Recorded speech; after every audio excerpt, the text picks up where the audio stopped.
11 হিজরির 12ই রবিউল আওয়াল রাসূলুল্লাহ সাল্লাল্লাহু আলাইহি সাল্লামের ইন্তেকাল।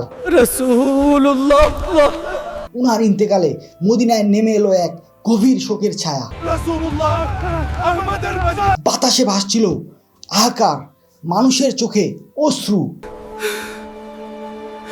কারণ সেদিন উম্মাহ হারিয়েছিল তাদের সবচেয়ে বড় সম্পদ, আল্লাহর সবচেয়ে মহামূল্যবান উপহার রহমাতুল্লিল আলামিন মুহাম্মদ সাল্লাল্লাহু আলাইহি ওয়াসাল্লাম।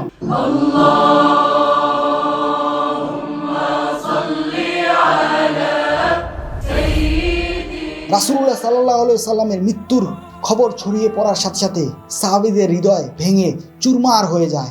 মদিনার প্রতিটি ঘরে, প্রতিটি দরজায় তখন কেবল কান্নার শব্দ।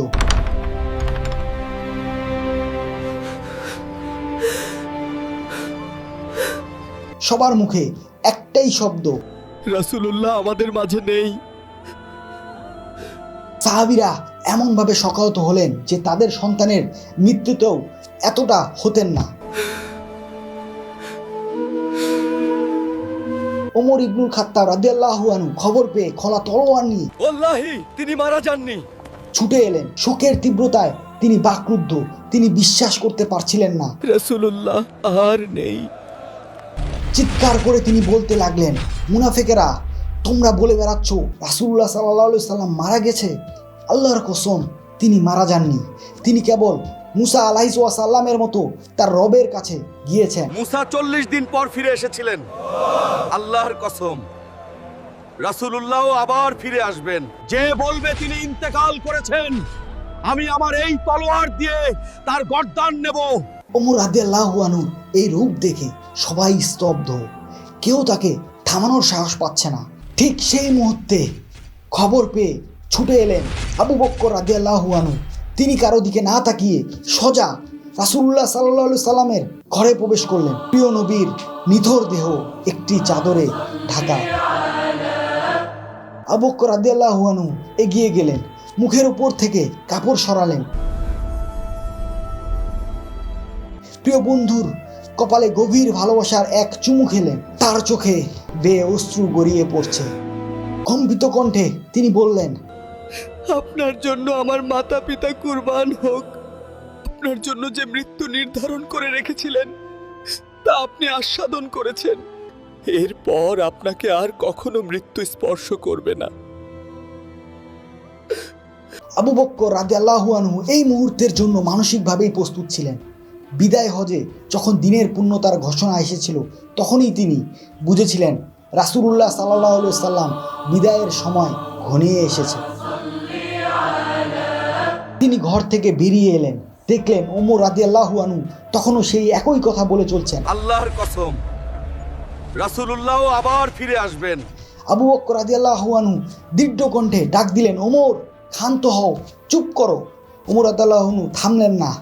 আবু বকর রাদিয়াল্লাহু আনহু তাকে অতিক্রম করে জনতার উদ্দেশ্যে দাঁড়ালেন এবং বললেন, হে জনমণ্ডলী, যে ব্যক্তি মুহাম্মদের ইবাদত করত সে জেনে রাখুক মুহাম্মদ ইন্তেকাল করেছেন। আর যে ব্যক্তি আল্লাহর ইবাদত করে সেও জেনে রাখুক আল্লাহ চিরঞ্জীব ও অবিনশ্বর। আবু বকরের মুখে এই কথা শুনে ওমর রাদিয়াল্লাহু আনহু নিশ্চিত হলেন যে রাসূলুল্লাহ সাল্লাল্লাহু আলাইহি সাল্লাম সত্যিই ইন্তেকাল করেছেন। প্রবল শোকে তিনি আস্তে আস্তে মাটিতে লুটিয়ে পড়লেন, যেন তার পা দুটি তার শরীরকে আর বইতে পারছিল না।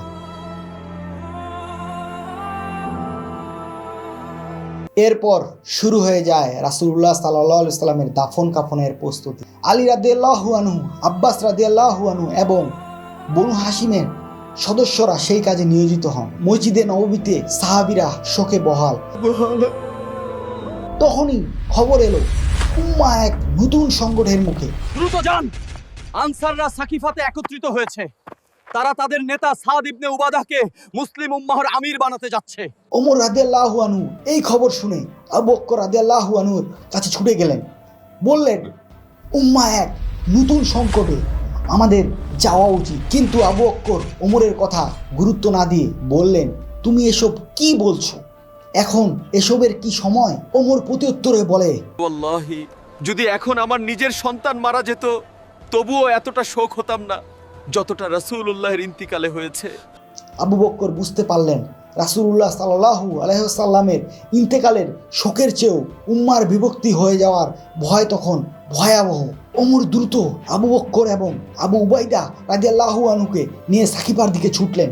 সাকিবায় পৌঁছে দেখলেন পরিস্থিতি থমথমে।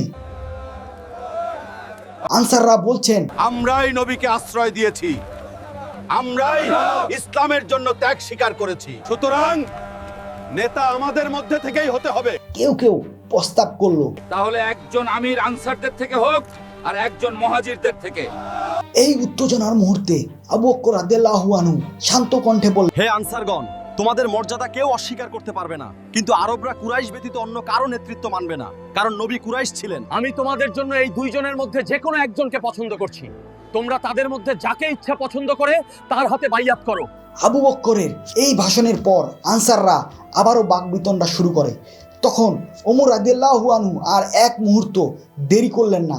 তিনি বুঝতে পারলেন এই মুহূর্তে একটি সিদ্ধান্ত না নিলে সবকিছু হাতছাড়া হয়ে যাবে। তিনি আবু বকর রাদিয়াল্লাহু আনহুর হাত ধরে বললেন, হে আবু বকর, আপনি আমাদের মধ্যে শ্রেষ্ঠ, আপনি নবীজির হিজরতের সঙ্গী, গুহার সাথী, রাসূল আপনাকেই আমাদের ইমামতির দায়িত্ব দিয়ে গেছেন, আপনার হাত বাড়িয়ে দিন।